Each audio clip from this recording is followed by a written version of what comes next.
to be done to help us have good potable water all over this world. So thank you.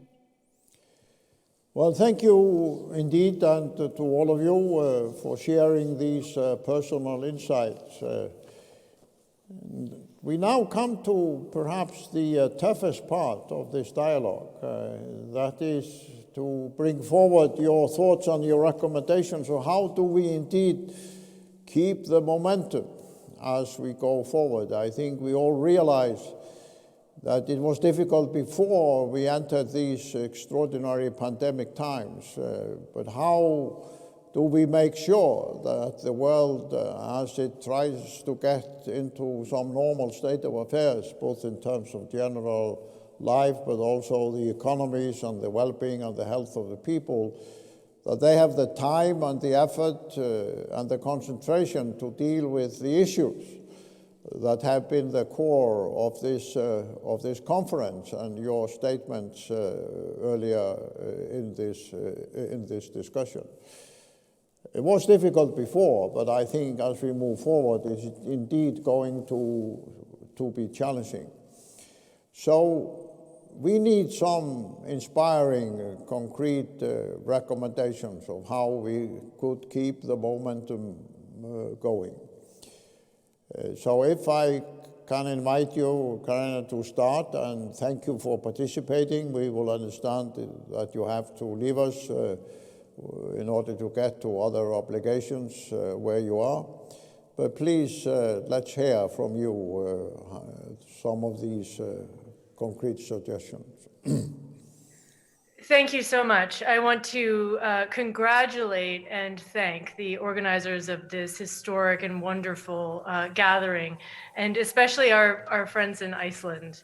It's truly a pleasure to follow your lead in this conversation, and an honor. I believe that building on this, we can think about the role of faith in sustainable development in three ways: prophetic, pastoral, and practical. On the prophetic front, this is about telling the truth. Some people might say or dismiss people of faith as more naive, but it's actually the opposite. We are absolutely able to recognize what we are up against. The way that there has been this campaign of misinformation that has confused people, the way that there has been the masquerading of structural evil as good, actually, in the ways that the development paradigm has forwarded ecological destruction. Telling the truth is such an important thing in all of our faith communities, and in a way that can reach others beyond.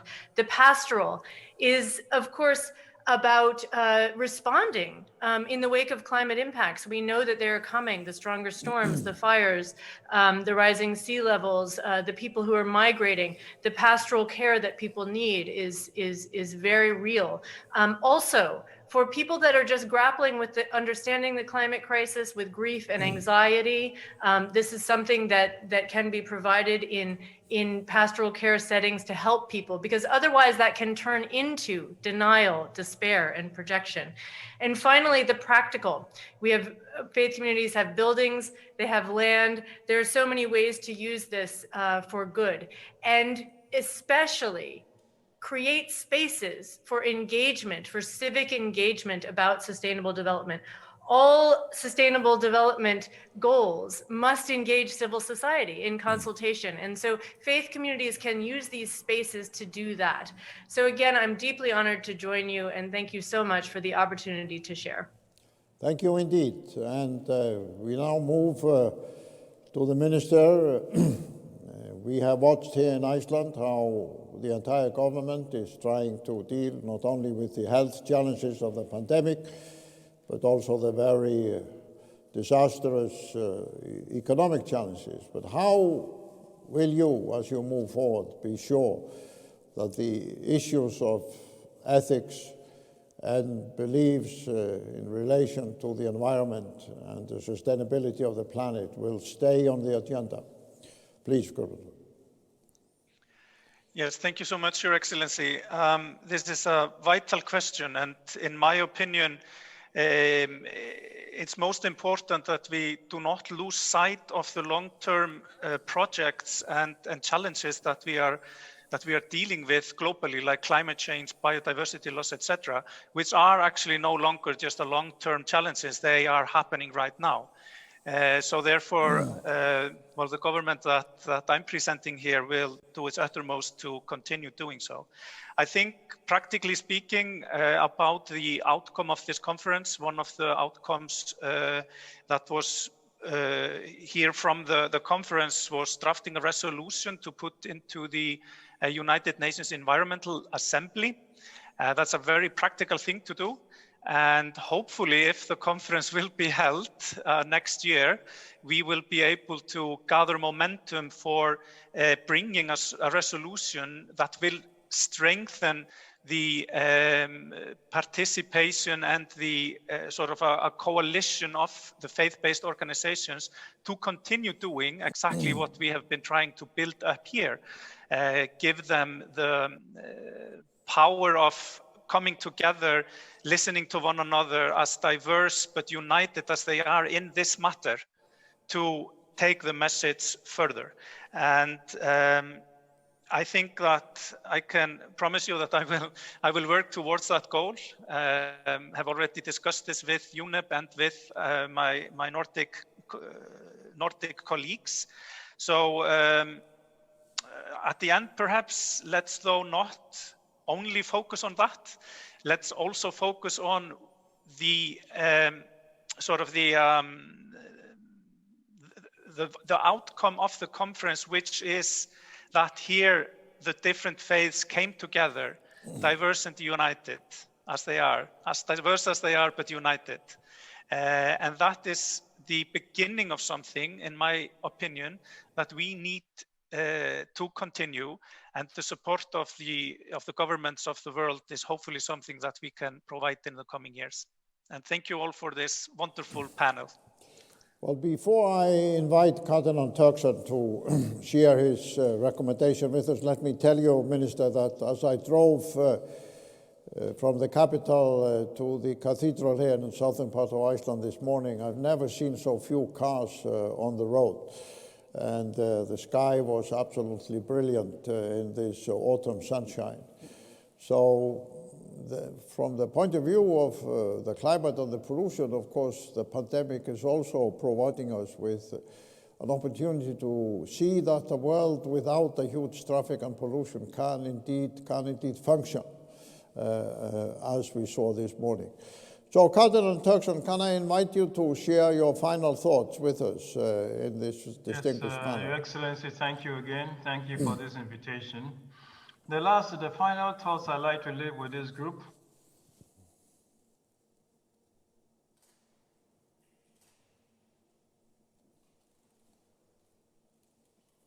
Yes, continue. Can we have Cardinal Turkson? Am I coming through? Yeah. Oh, okay. So I'd like to talk about dialogue in the sense that what has brought us all together will continue to bring us together, recalling the words of Pope Francis that when we face a global challenge or global issue, then we need to come together.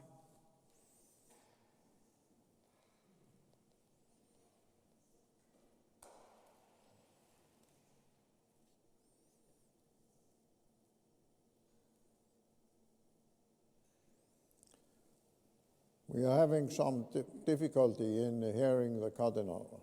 Now, I think you're moving, yes, please. Is it better? Yes. Okay. So I was talking about dialogue on several levels.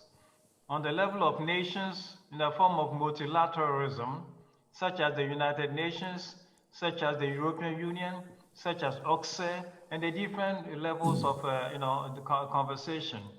We talk about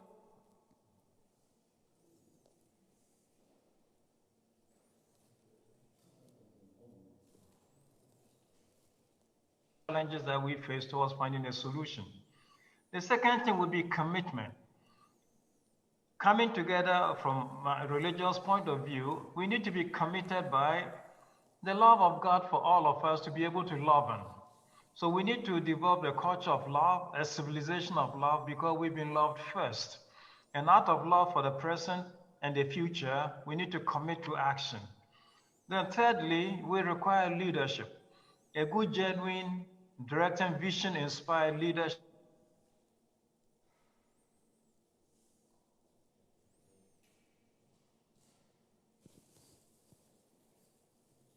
conversation. Let us be committed in our conversation by what? Our own desire to leave the world a better place for the future, and let us follow the guidance of true leaders in our midst that we find. Thank you. Thank you very much indeed. And now, Professor Peterson, please.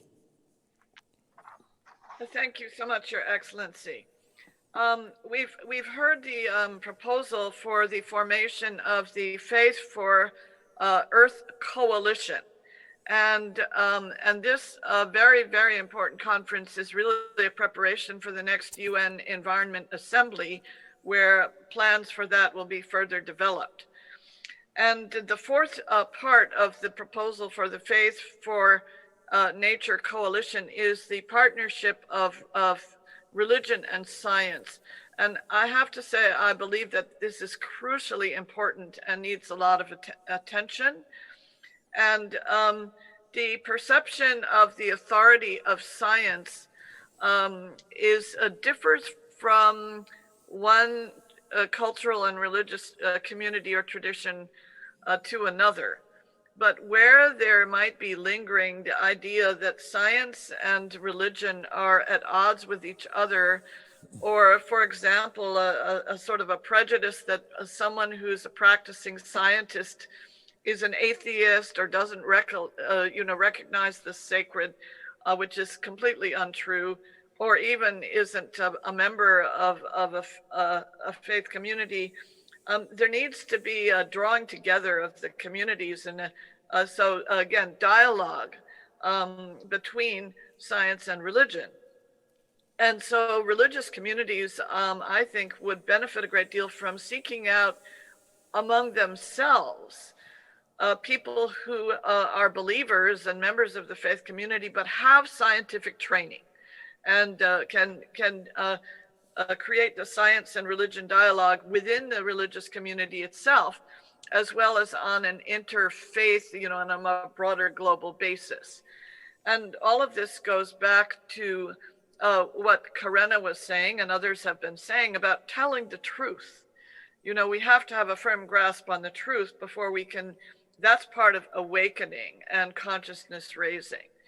And then awakening admits of degree. And then the question of the sort of really a vexing question is how to move from just being awakened to taking action.